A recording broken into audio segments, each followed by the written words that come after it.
सिंधुदुर्ग शासकीय वैद्यकीय महाविद्यालयाचा आढावा घेण्यासाठी सिंधुदुर्गात आलेल्या वैद्यकीय शिक्षण व संशोधन विभागाच्या सहसंचालक डॉक्टर पल्लवी सापळे यांची आज शिवसेना उद्धव बाळासाहेब ठाकरे पक्षाच्या शिष्टमंडळाने ओरोस येथे भेट घेऊन त्यांच्यासमोर वैद्यकीय महाविद्यालयातील भ्रष्टाचाराची पोलखोल केली. तसेच त्रुटी व समस्यांचे निवेदन देण्यात आले. वैद्यकीय महाविद्यालयात कंत्राटी पद्धतीने 230 कर्मचारी भरण्यात आले आहेत. मात्र त्यातील 100 कर्मचारी प्रत्यक्षात कामावर उपस्थित असतात. इतर कर्मचाऱ्यांच्या खोट्या सह्या मारून त्यांच्या पगाराचे पैसे काढून भ्रष्टाचार केला जात आहे. दर दिवशी 100 पेक्षा कमी OPD रुग्णसंख्या असताना आणि रुग्णालयात 80% बेड रिकामी असताना रुग्णालयातील कपडे धुलाई करण्याचे तब्बल 56 लाख रुपये बिल देण्यात आले आहे.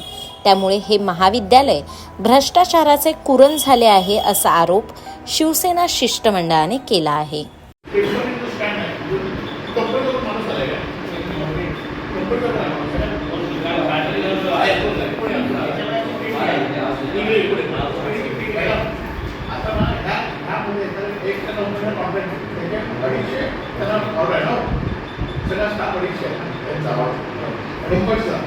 आणि 66 लोक सफाई करतात आणि त्या सगळ्या 300 लोकांना म्हणजे 300 लोकांना 100 वर्ष असते. आता हे काही लोक काही खाली असतो काही याच्यात ह्या 300 लोकांचे पगार काढले जातात. बरोबर तिथे म्हणतात म्हणजे आता हे 350 लोक कॉन्ट्रॅक्ट पगार कमी झाला आणि दुर्दैव काय म्हणजे ह्यांच्या ऑफिसमध्ये सफाई कामगारांचं ह्यांच्या ऑफिसमध्ये काम केलं गेलं.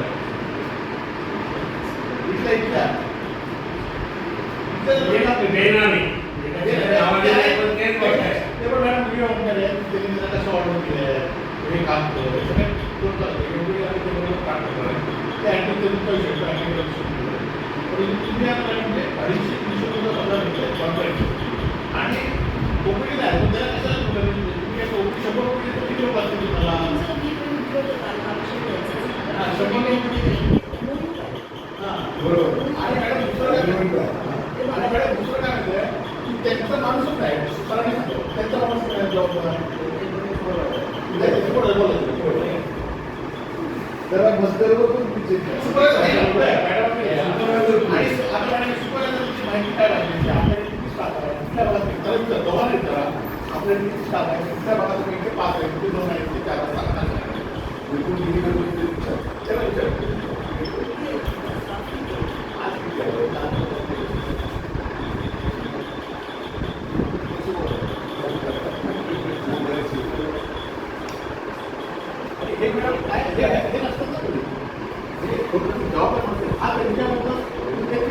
कॉन्ट्रॅक्ट म्हणल्यास माणसाला सुपर पाहिजे.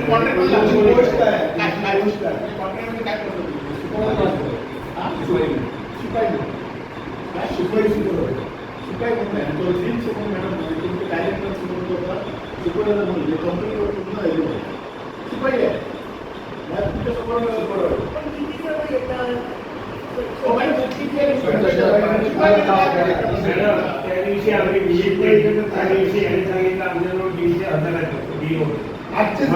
तुम्ही बघा आम्ही पण प्रशासनामध्ये डिपार्टमेंटमध्ये हे सगळे 2 मिनिट सगळे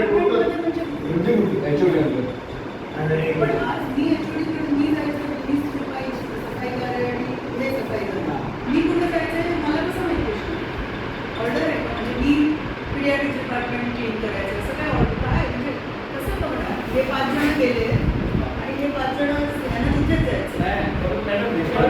प्रत्येकाची ऑर्डर दिलेली आहे प्रत्येकाला. हे आंदोलन मॅडम आम्ही ज्या दिवशी चेक केलं त्या दिवशी यांच्याजवळ जे मस्तक होतं त्या मस्तकावर बाहेर सह्या नव्हत्या.